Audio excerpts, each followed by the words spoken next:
Forget gurus. Forget anyone claiming to be an online business expert without going through the challenges of entrepreneurship themselves. The Real Money, Real Business podcast is here to prove the best insights in online business comes from your fellow online business builders. We dig into stories of entrepreneurs selling their business on the Empire Flippers marketplace so that you can learn how they made their business profitable, how they overcame obstacles, and what lessons they learned in their online journey. If you want to take your business and your knowledge to the next level, you've come to the right podcast. Let's get started. Hey everyone, welcome to another episode of the Real Money, Real Business podcast. We record these interviews so that potential buyers can learn more about the business and the seller to help them make an informed buying decision. If you would like to learn more about this business, including details like what type of business it is, how much revenue and profit it makes, and all of the assets included with the business, simply visit empireflippers.com/marketplace and search for this business's listing number, which you can find in the video thumbnail and in the description. Or if you're watching this on YouTube, you can click the link in the description to go straight to the listing. So without further ado, let's get into this interview. First up, let's learn a little bit about you. Can you tell us about your background in building and running online businesses? I've been selling on Amazon for 12 years now, and I've sold 3 companies so far. The businesses were either 100% Amazon or half Amazon, half Shopify. And my background before this has always been in the gyms as a health club manager or personal trainer. So I've always been very interested and passionate about the health and wellness category, which is what we've always been selling in. And we built this new business starting in the end of 2021 after we had our third exit and have been building this for about 3.5 years now. Why are you selling the business now instead of keeping it and growing it further?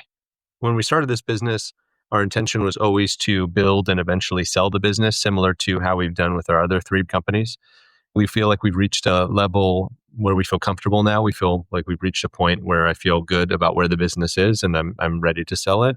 And also we have another product and brand that is completely unrelated to this business that we really want to focus our time and capital on growing the D2C for that particular brand. So those are the primary reasons why we want to sell our current business now.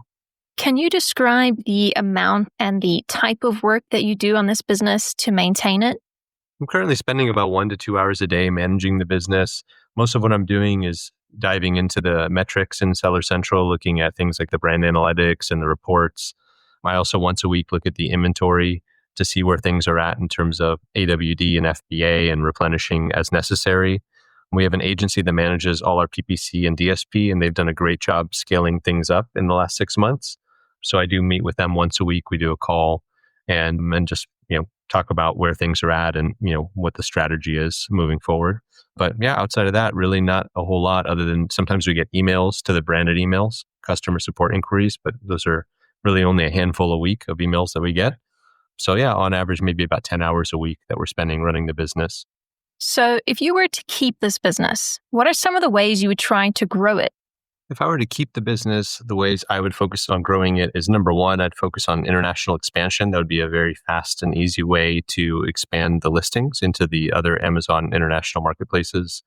The second thing I would do is look at things like TikTok shops and Walmart, these other platforms that have a lot of traffic and listing the product there and trying to get some traffic from them, or at a minimum, using TikTok as a traffic source to send traffic to the Amazon listings as well. Number 3, I would look at cross-selling the products more. That's something we haven't really done. We have a lot of different brands, but they're all very cohesive and they're all in the health and wellness categories. So they lend themselves to a lot of the same audience and demographics. So I think those could be cross-sold better to get more lifetime value out of the customers. I would look at D2C, especially with some of our, higher price products and bundles and things. I think there's enough AOV there that you can, acquire a customer and be profitable with D2C. B2B would be an opportunity, I think, as well with some of these products that we have that would lend themselves well for B2B. And then the last one would be retail. I think retail would be a great opportunity, especially since we have patents on almost every product. And I know that's something that these retail buyers really like to see is the defensibility and patents and things and customizations, which we have all custom molds and tooling and patents and such. So I think those would be the opportunities I would focus on. Right. And what would you say are the biggest risks with this business that buyers should be aware of? The only big risk I see is really just that the business is primarily on Amazon. We do have some Shopify sales that are slowly growing, but the biggest risk really is that, Amazon is the one who, controls the marketplace. But we've been selling for 12 years and, it's been fine so far. Haven't really had any major issues. And we've sold 3 businesses that were, largely on Amazon. So I do think that Amazon has been a good partner and very reliable. And it is nice because they do a lot of the heavy lifting when it comes to bringing you the customer, bringing the traffic, which is really the hard part when it comes to D2C. And they help obviously with the logistics. The logistics are very, very cheap, compared to a lot of 3PLs for shipping. Their FBA fees are really inexpensive. So I think there's a lot of good things about it, but obviously nothing comes without risk. How much support are you willing to offer the buyer who acquires this business? In terms of support, I'm always happy to provide as much support as the buyer thinks they may need with this business after researching it and looking at the overall business. If they feel that they need some support for the next 3 to 6 months, we're happy to provide it.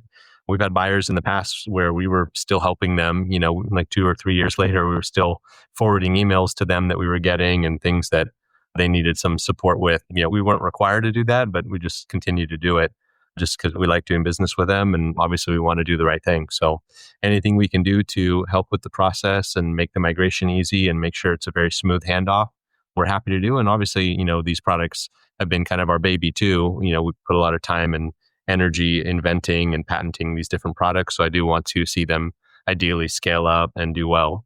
Are you open to negotiating something like an earnout agreement?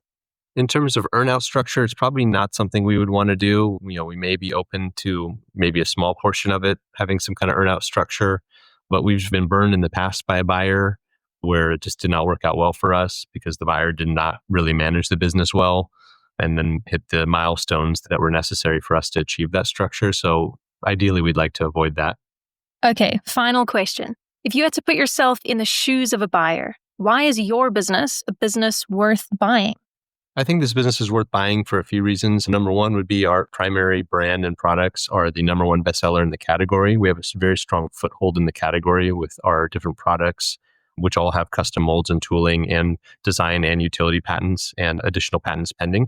One thing I've also tried to really do is diversify the revenue. In our previous businesses that we've sold, we had a lot of the revenue coming from like 1 or 2 hero ASINs. And in this case, I've tried to diversify it a little bit more to where we have the revenue diversified from several hero ASINs. And we also have several other brands, which are all in health and wellness, but different niches, different categories in health and wellness to help kind of diversify and provide more stability too. And those other brands also have patents on them and registered trademarks as well. So yeah, I think for somebody who's looking for something that has a good moat around it, has thousands of reviews and number one bestseller and has a good, intellectual property and defensibility around it, this is a great business, especially with the growth that we've seen, not only the growth in the search of this category in the last year, I think triple-digit growth in the search volume for this category, but also we've seen double-digit growth in revenue and profit in the last 12 months as well and continuing to grow pretty rapidly this year. All right, everyone. Thanks for listening. To learn more and see if this business is still for sale, head over to empireflippers.com/marketplace and search for this business listing number, which you can find in the video thumbnail and description. Or if you're watching this on YouTube, click the link in the description to go straight to the listing. Once you've unlocked this listing, you'll find everything you need to know about this business. So, thanks for joining us. See you next time.